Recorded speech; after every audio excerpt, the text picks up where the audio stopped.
हमेशा मेरी हेल्प की है, हर गलती माफ की है। जब भी मैं मुसीबत में फंसी आपने आगे हाथ बढ़ाया और मुझे बचा लिया। बस एक बात नहीं मानी, सुरजीत से मेरी शादी नहीं होनी थी। कोई गल नहीं,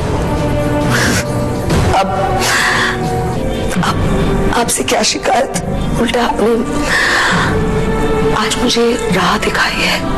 मैं आपकी तरह आजाद होना चाहती हूँ। मैं अब जेल वापस नहीं जाना चाहती, इतनी दूर जाना चाहती हूँ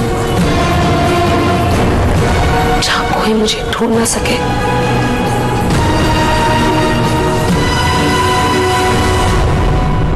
आखिर चल क्या रहा था हरदीप के मन में?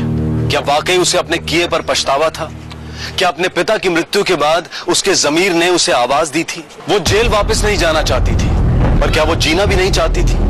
क्या अपने प्रेमी की हत्या का बोझ अब उससे बर्दाश्त नहीं हो रहा था? सवाल कई थे और उनके उत्तर आने अभी बाकी थे। एक ऐसी औरत जिसे अब तक कोई ठीक से समझ नहीं पाया था, क्या वो अपनी कहानी का अंत देख रही थी, या वो अब जो करने वाली थी वो उसका कोई नया खेल था?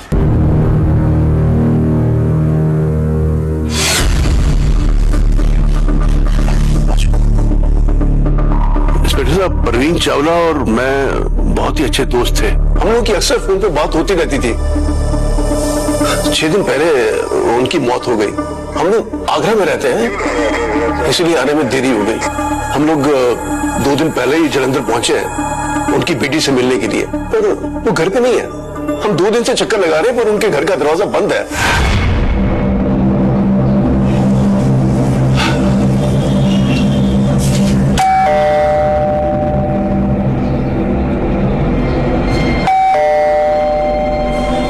कोई रिस्पॉन्स नहीं है।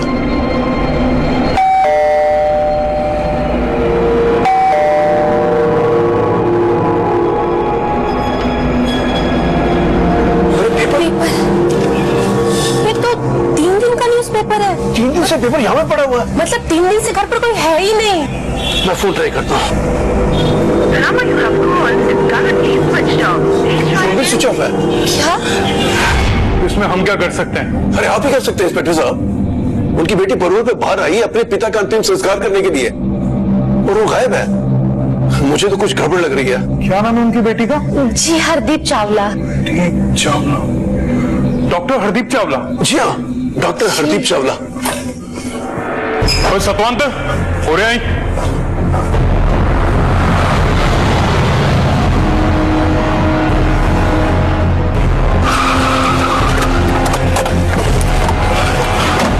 अब इनके फोन भी ट्राई किए थे, स्विच ऑफ है। कोई लैंडलाइन नंबर नहीं है?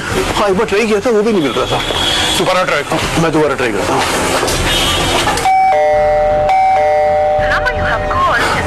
इंस्पेक्टर साहब, फोन स्विच ऑफ है। सतवंत सिंह, तोड़ दो दरवाजा।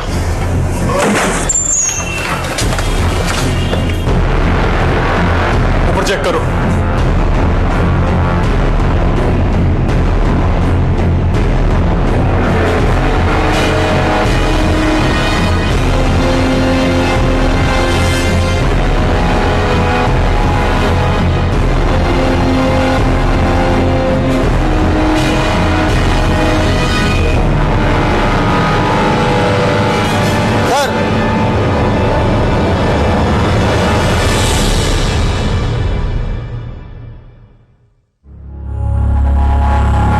थक चुकी हूं मैं। एक ही सहारा था डैडी का, वो भी चला गया। अब मैं जी के क्या करूं, किसके लिए जीऊं? ये दुनिया मेरे लिए नहीं है। यहाँ मुझे कभी इंसाफ नहीं मिलेगा। प्यार के लिए सजा दी, प्यार के लिए। ये भी कोई इंसाफ है? क्या मतलब है ऐसी दुनिया में जीने का? जा रही हूं मैं। मेरी मौत के लिए कोई कसूरवार नहीं है। हरदीप चावला। सभी पुलिस थानों को कांटेक्ट करो और इसकी फोटो सब जगह पहुंचाओ। पता करो कोई अनक्लेम बॉडी तो नहीं मिली। और हाँ, पिछले 5 दिनों में जितनी भी अनक्लेम बॉडीज मिली है उन सबकी मुझे रिपोर्ट चाहिए। शहर में जितने तालाब हैं सर्च करो। रेलवे स्टेशन पे जाओ, पूछताछ करो कि कोई एक्सीडेंटल डेथ या कोई औरत की लाश तो नहीं मिली। और हाँ, फोन रिकॉर्ड चेक करो। पिछले 5 दिनों में इस लड़की के साथ किस किसने बात की है उसकी सब रिपोर्ट मुझे चाहिए। जालंधर जेल से पैरोल पे आई थी वो। जेल अथॉरिटी को इन्फॉर्म करो और हाँ, पटियाला पुलिस स्टेशन की इन्वेस्टिगेशन टीम को भी इन्फॉर्म करो। आखिर ये केस उनके अख्तियार में था। हरदीप के पैरोल पर बाहर आने के 5 दिन बाद पुलिस के हाथ ये खत लगा जिसके मुताबिक वो अपनी जान देने वाली थी। पुलिस ने अपनी खोजबीन हर उस जगह पर शुरू कर दी जहां किसी अनक्लेम बॉडी के मिलने की संभावना थी। तालाब के आसपास, रेलवे स्टेशन, हॉस्पिटल, हर जगह। इसी बीच इस केस के इंचार्ज इंस्पेक्टर इंद्रजीत को भी खबर कर दी गई।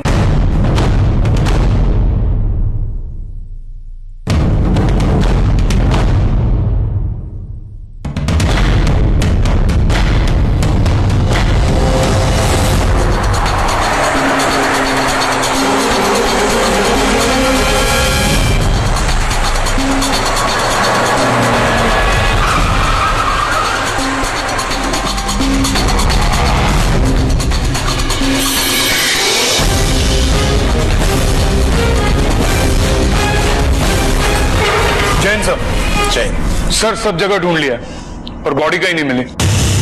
बॉडी मिलेगी भी कैसे? मतलब? बॉडी तो तब मिलती ना जब उसने जान दी होती। वो बहुत शातिर है, उसने ऐसी चालें पहले भी चली है। सर इसकी सांसें नहीं चल रही सर, लेकिन इसकी नफ्स चल रही है। ये कैसे संभव है? अजय से सीखा। योगा की एक टेक्निक से कुछ पल के लिए मैं अपनी सांसें रोक सकती हूँ। इसने अपनी अकल का इस्तेमाल किया, पुलिस को 5 दिन के लिए काम पे लगा दिया। हमें कोई लाश नहीं ढूंढनी संजय, क्योंकि लाश है ही नहीं। ये एक फरार मुजरिम है। एक काम करो, इसके बैंक स्टेटमेंट निकलवाओ, हरदीप और उसके फादर के कॉल रिकॉर्ड्स निकलवाओ। इसने किसी न किसी से संपर्क करने की कोशिश की होगी। किससे मिली, उसके दोस्त कौन है, सब कुछ। और हाँ, कि जिस सेल में थी उसमें कितने लोग थे उनकी भी हिस्ट्री निकलवाओ। Right sir. पैरोल पर रिहा हुई है, भागने न पाए। मुझे किसी भी सूरत में ये सलाखों के पीछे चाहिए। Yes sir. Sir cyber cell को भी इन्फॉर्म करो। सर साइबर सेल का प्रभजोत हमारे साथ है, उसने अपना काम शुरू कर दिया है। Sir I am Prabhjot. Hardeep के इंटरनेट अकाउंट पे कोई मूवमेंट हुई? फेसबुक, ईमेल या किसी और अकाउंट पे? नहीं सर, अभी तक तो कुछ नहीं। होगी, जरूर होगी, क्योंकि वो एजुकेटेड है और शातिर भी। उसके फ्रेंड लिस्ट पे जितने भी लोग हैं ना, उसमें नजर रखो। किसी न किसी से कांटेक्ट करने की कोशिश करेगी। उसके ईमेल को ट्रैक करो। संजय, उसका एक बेटा था ना जिससे पूछताछ की थी तुमने? सर जजमेंट के बाद उसे टोरंटो शिफ्ट किया गया, किसी कजिन के पास। उस कजन पे भी नजर रखो और हरदीप की तस्वीर मीडिया में सर्कुलेट करो। सर कोई तो होगा जिसकी नजर उस पर पड़ी होगी। We can't miss this chance. Sir Jalandhar की जेल में सजा काट रही डॉक्टर हरदीप चावला, जो कि पैरोल पे छुट्टी थी, पिछले 5 दिनों से गायब है। अगर आपको कोई सूचना मिले या फिर कोई जानकारी मिले तो कृपया नीचे दिए गए हेल्पलाइन पे कॉल करें या फिर अपने नजदीकी पुलिस स्टेशन पे संपर्क करें।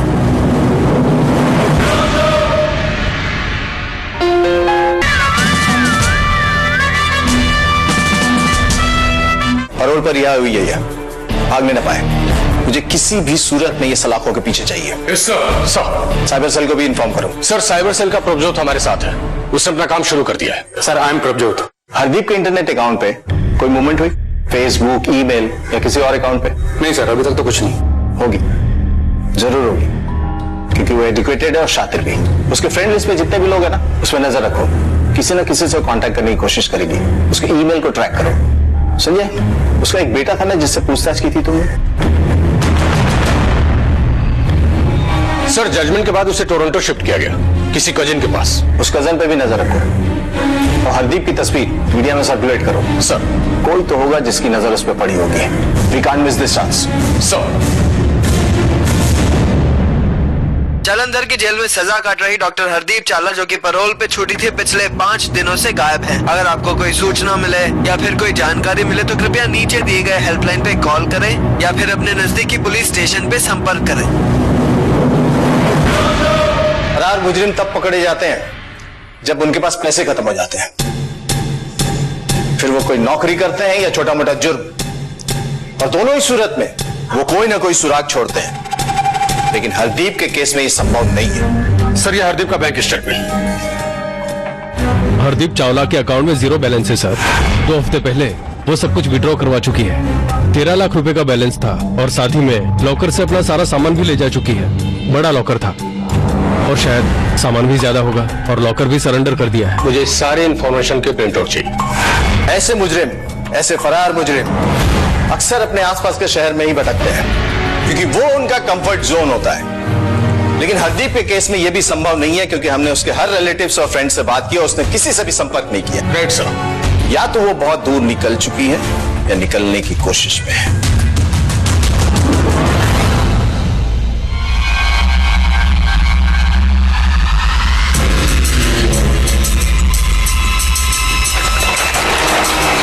संजय, अभी हम यहाँ हैं। Right sir. कहाँ जा सकती हो? सर, मुझे लगता है नेपाल, क्योंकि क्रिमिनल्स बड़ी आसानी से बिना वीजा और पासपोर्ट के देश के बाहर नेपाल जा सकते हैं। नेपाल बॉर्डर को अलर्ट करो सर। उसकी तस्वीर सर्कुलेट करवाओ। तो जरूर नेपाल बॉर्डर क्रॉस करने की कोशिश करेगी। Right sir. हरदीप को खत लिखे 6 दिन हो चुके हैं। इसका मतलब वो 6 दिन हमसे आगे चल रही है। संजय सर। हमें अपनी जांच की रफ्तार तेज करनी पड़ेगी। We can't take any chance. Right sir. Hardeep ने बहुत अच्छी प्लानिंग की थी। जब तक इंस्पेक्टर इंद्रजीत की टीम अलर्ट होती, तब तक हरदीप उनसे 6 दिन आगे निकल चुकी थी। अब पुलिस को अपनी जांच की रफ्तार बढ़ाकर जल्द से जल्द उस तक पहुंचना था। एक भी गलती होने का मतलब था हरदीप हमेशा के लिए हाथ से फिसल जाती। किडनैपिंग और फरार मुजरिम के केसेस में एक एक पल कीमती होता है। बहुत जल्द पुलिस को एक बड़ा ब्रेक थ्रू मिला भी, लेकिन क्या वो काफी था? सवाल यह था कि क्या हरदीप की रफ्तार पुलिस से ज्यादा थी या नहीं। हरदीप कहाँ है? साहब जी, मैनू नहीं पता। वो तो अपने पिताजी के अंतिम संस्कार के लिए गई है। इस वक्त कहाँ है वो? मैनू की पता साहब। हर कैदी का एक लुभावना सपना होता है जो आजाद पंछी हो। हरदीप ने भी ऐसा सपना देखा होगा और आप लोग से बात की होगी। की थी ना? नहीं साहब जी, सच्ची कह रही हूँ जी, हमारी तो कोई बात नहीं होती थी। 3 साल तक एक ही सेल में तुम तीनों साथ में रही और कोई बात नहीं होती थी। पता होता तो तुरंत बता देती। वो तो हमसे गली नहीं करती थी। इतनी रईस थी, पढ़ी लिखी, हमारी क्या बराबरी। अब नहीं बताना तो ना सही। वैसे आपके आखिरी की 2 महीने की सजा बाकी है ना? हाँ साहब जी, सिर्फ 2 महीने रह गए जी। कुछ साल और अंदर रहने का इरादा है? नहीं साहब, क्यों? कुछ साल बढ़वा देता हूँ। बढ़ा देते हो? साहब जी क्या बात कर रहे हो जी? मैं कल मजिस्ट्रेट साहब से मिलकर इस सजा को 2 साल में तब्दील करवाता हूँ। अरे मैं थोड़ी ना भागी हूँ, मैंने क्या किया है? लेके जाओ उसे। नहीं साहब जी, आपको कोई गलतफहमी है जी। हमने कोई मदद नहीं की। वो तो हमारे साथ बात ही नहीं करती थी। पता नहीं वो डॉक्टर नहीं कहाँ गई। साहब जी बात तो सुनो। साहब जी मैं सच्ची बोल रही हूँ।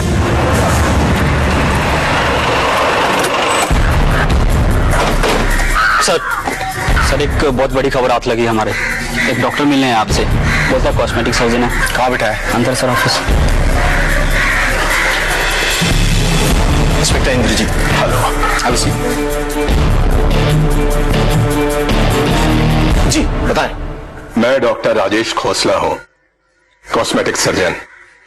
कल रात मैंने टीवी पर हरदीप चावला के बारे में एक न्यूज देखी। जालंधर की जेल में सजा काट रही डॉक्टर हरदीप चावला, जो कि पैरोल पे छूटी थी, पिछले 5 दिनों से गायब है। आप जानते हैं उसके बारे में कुछ? जी हाँ, इसीलिए मैं आया हूँ। हरदीप चावला कुछ दिनों पहले मेरे पास आई थी।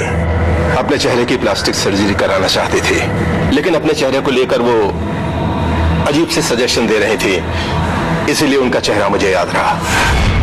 देखिए, मैं एक कॉस्मेटिक सर्जन हूँ। मेरी राय में आपका चेहरा ऐसे ही खूबसूरत है। फिर आप कॉस्मेटिक सर्जरी से क्या चाहती हैं? चेंज। देखिए, मेरे पास जो लोग कॉस्मेटिक सर्जरी के लिए आते हैं, या तो उनकी नाक मोटी और टेढ़ी होती है, या फिर लिप्स बेडोल होते हैं, दांत बाहर होते हैं। मेरे कहने का मतलब यह है कि उनका चेहरा सही नहीं लगता, कुछ कमी होती है उसमें। लेकिन आपका चेहरा तो बिल्कुल नॉर्मल है, absolutely perfect. Tired of perfection. मुझे चेंज चाहिए। मुझे खूबसूरत नहीं, अलग दिखना है। फिर मैंने उनकी प्लास्टिक सर्जरी की। उनका जो पुराना चेहरा था उसको बदलकर एक नया चेहरा बनाने की कोशिश की। ये देखिए।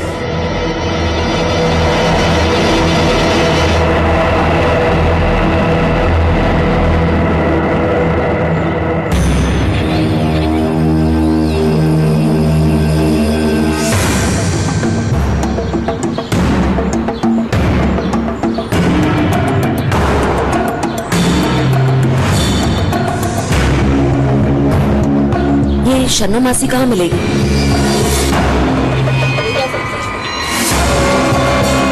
ये शर्मा मासी कहाँ मिलेगी? कौन शर्मा मासी? यहाँ तो मौसी वैसी नहीं है।